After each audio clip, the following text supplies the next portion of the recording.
The laughter hit me first, sharp, bright, and unfamiliar. The kind of laughter that didn't belong to me anymore.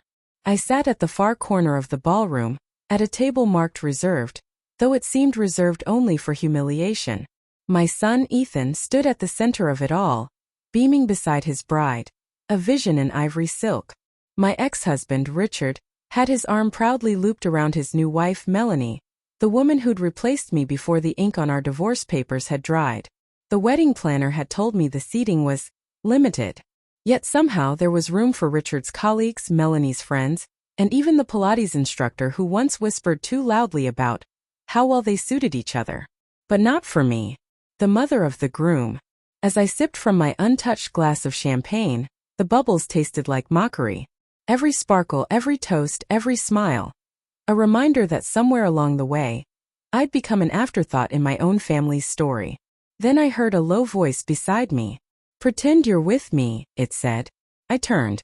A man, tall, mid-40s, sharp suit, eyes the color of quiet storms, stood beside my table. His tone was calm, but there was urgency in it. "What?" I whispered, caught between confusion and disbelief. "Just trust me. Act like you're not alone." Before I could respond, he pulled out the chair next to mine, sat down, and smiled toward the crowd as if we'd come together. His hand brushed mine under the table, lightly, reassuringly. I should have pulled away. Instead, I froze. For the first time all evening, eyes turned toward me, not through me. I wasn't invisible anymore. When I finally found my voice, it cracked. "Who are you?" He smiled faintly. "Let's say, a friend of someone who doesn't deserve you sitting alone." I followed his gaze, and realized he was looking at Richard. My stomach tightened. "You know him?" He nodded once. "Used to work for him." His jaw flexed. "Until he ruined my life." The words landed like glass shattering between us. The speeches began, and with each one my heart twisted tighter. Ethan thanked his father for being the rock in his life. He didn't mention me. Not once. The man beside me, let's call him Daniel, watched quietly, his expression unreadable. "Do you hate him too?" I asked finally. Daniel's gaze softened. "I don't waste hate on people like him anymore." He looked at me, really looked. "But I do regret trusting him." Something in his tone, a mixture of pain and control, made me feel seen. I hadn't realized until then how hungry I was for that. When the slow music began, couples drifted toward the dance floor. Melanie laughed, tossing her golden hair, and Richard's hand slid across her back like he owned her. I clenched my napkin beneath the table, nails biting into fabric. Daniel noticed. "You still love him," he said quietly. The words hit too close. I shook my head, lying to both of us. "No. I just wish things had ended differently." He nodded, as if he understood that kind of wish, the dangerous kind that eats you from the inside. Later, when the lights dimmed and the first dance ended, I excused myself. The restroom offered brief mercy. Silence, solitude, a chance to breathe. I stared at my reflection, lipstick faded, mascara smudged, dignity barely intact. That's when I heard it. Voices. Muffled but close. Richard's. And Ethan's bride. My heart stopped. I moved closer to the slightly open door leading to the hallway. "We can't keep doing this," she whispered, her voice trembling. Richard's reply was low, rough. "You said that last time." "Last time?" The words reverberated through me like a gunshot. "You promised," she hissed. "After the honeymoon, it's over." Richard chuckled softly, the sound I used to think meant affection. "You'll change your mind." I stumbled back, nearly tripping over the tiled edge of the vanity. My breath came in sharp bursts. My ex-husband. My son's wife. My mind refused to connect the dots, but my heart already had. I wasn't just invisible.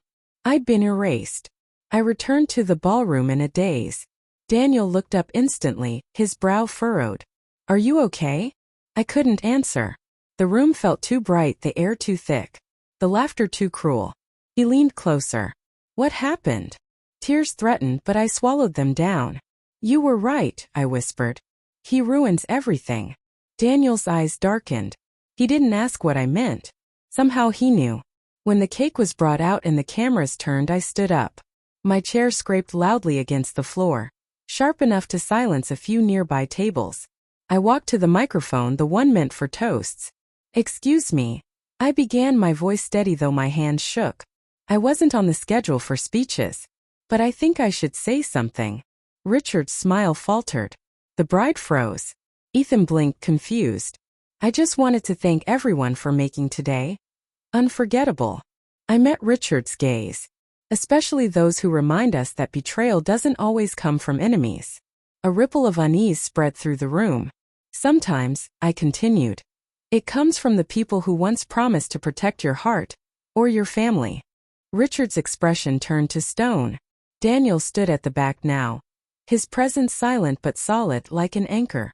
I placed the microphone down, turned and walked out. No shouting. No scenes. Just the heavy silence of realization following me like a shadow. Outside, under the amber glow of the courtyard lights, Daniel found me again. That was brave, he said quietly. I laughed, a bitter, broken sound. It was survival.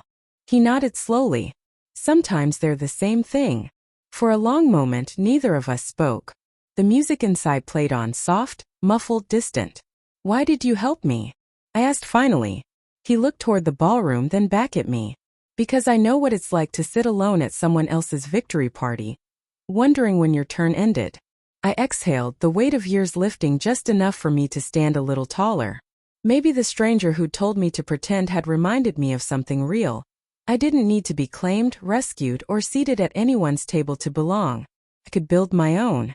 And for the first time in a long while, I wanted to.